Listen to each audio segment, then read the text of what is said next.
in the scoring department to get their third straight win. Kaya naman balikan natin ang mga nangyari. Gyra, umpisa pa lang sa first set. Nakita na natin, umpisa pa lang, mabilis ang tempo ng laro, bigaya ng puntos from both ends, offense and defense.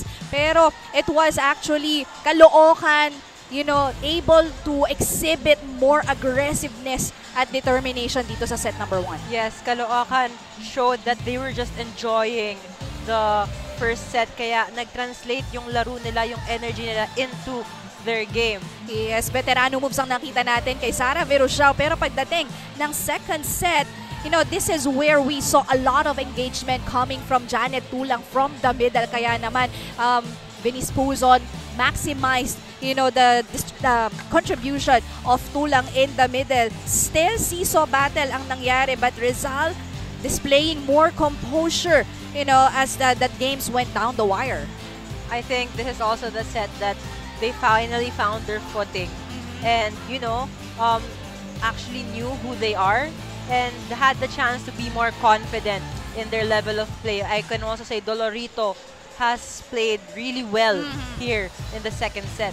Pagdating naman sa set number 3, dito nakita natin maraming service aces ang nagawa ng Rizal, and that adds actually to their confidence with the momentum that they had from set number 2 na dala nila. Pagdating sa third set, they are able to take control of the game, and definitely nakita natin Dolorito, Doguna, Tulang, yung talagang ang nagtutulong-tulong to get that win. Fourth set. And here in the fourth set, you saw the composure naman ng Caloocan to push it into a fifth set. They lessened their errors, but although Tulang also came alive here in the fourth set, showing her fearlessness in the court. Absolutely, nakita natin yung experience ng Caloocan. Dinala nila dito sa set number 4. But still, Rizal at this part of the game committing more errors, kaya naman nakuha ng Caloocan ng set number 4. Pagdating sa last set, dito na talaga magkakatalo, as sa umpisa, it was Caloocan AM Spikers having a 6-0 run.